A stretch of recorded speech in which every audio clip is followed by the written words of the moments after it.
Today's video is brought to you by Oxido LED lighting. You might think that you can see just fine at night.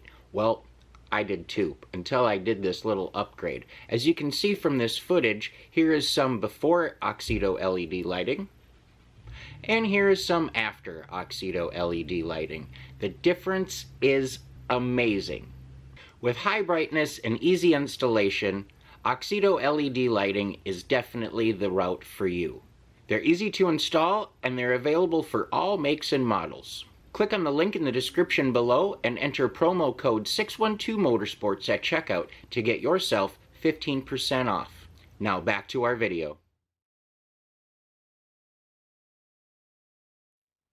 Hello and welcome back to another episode of 612 Motorsports. In today's episode, we are going to be discussing GM rear end gears, the ratios, and where to find those codes. But before we get too far into today's video, I'd like to encourage you all to go ahead and hit that subscription button, the notification bell, and leave a thumbs up if you found this video useful.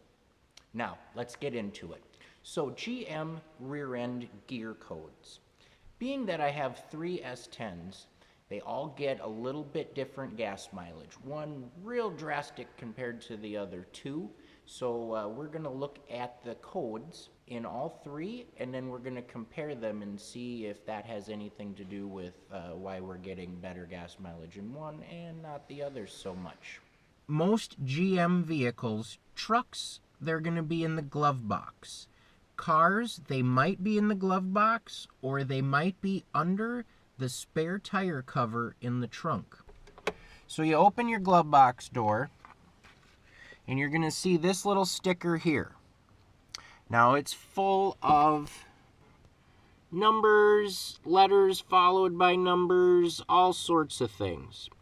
Now your rear end gears are going to be anything with a G number, okay? Now as you can see right here, the second one down is a GU6. Then we also have a G80. And the G80 means we have a posi rear end, or a limited slip differential. Now as you look across, you'll see no other G numbers. But those are the two that we want to be concerned with right there. The GU6 is going to give us our ratio, and the G80 is going to let us know that we have a posi traction. Okay, so we're in the black truck, and we are going to check that tag and see what type of rear end we have in here. And I don't know how well this is going to show up, but it's right on that seam, and it looks to be a GU6. In the 95, we will see if I can get the camera in here very well. It's going to be the top row, and we see a GU4 up there. So that tells me that we have a different gear setup in this than everything else, which would explain quite a bit. I'm going to go ahead and throw a little graphic up right now. Your vehicle's gear ratio can determine its top speed, how quickly it can get up to that top speed, and how hard it has to work doing so. Car manufacturers must walk a tightrope between absolute performance and absolute fuel economy when determining final drive gear ratios. Too much gear, and some customers will complain that their vehicle isn't getting good enough economy, while others might complain that their vehicle is gutless or has too little gear. A differential, whether it be front or rear-wheel drive, serves two purposes. It converts the engine's rotational energy, or the torque, from one axis, being the drive shaft, to another, being the rear wheels, or the front wheels, depending, and to multiply the engine's torque while reducing that said rotational speed. The differential's gear ratio is determined by the differences in size and the number of teeth between the ring and pinion gears. If the ring gear has 50 teeth and the pinion has 11, you divide the number of teeth on the ring gear by the number on the pinion. We have 50 teeth on the ring and 11 on the pinion. So the formula would be 50 divided by 11, which equals 4.54. So your actual gear set is 4.54 to 1. This ratio determines whether your vehicle accelerates like grease lightning and gets horrible gas mileage while literally screaming down the highway, or gets up to cruising speed as quickly as Mr. Turtle but calmly cruises along at 65 miles an hour without breaking a sweat. Gear ratios can be boiled down to a single statement. Higher ratios with a lower numerical value give better torque and acceleration, and lower ratios allow for higher top speeds and better fuel economy. Higher ratio means that the engine has to run faster to achieve a certain speed. Lower ratios allow the engine to run more economically to maintain that given speed.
So as you can see by looking at all three of those S10s, two of them have the same rear end gears, and the green one has a little bit smaller gear, which would explain why I get almost double the miles per gallon, or per tank also for that matter. 400 miles to a tank on the green one, 200 around on the tan and or black one. So that's a big difference.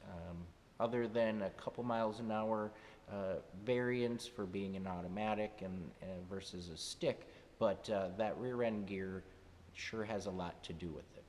Well, I hope you enjoyed today's video and got something out of it. Leave a comment below letting me know what you think. And if you haven't done so, please go ahead and hit that subscription button. That's going to do it for today. And as always, stay positive, work hard, and make it happen.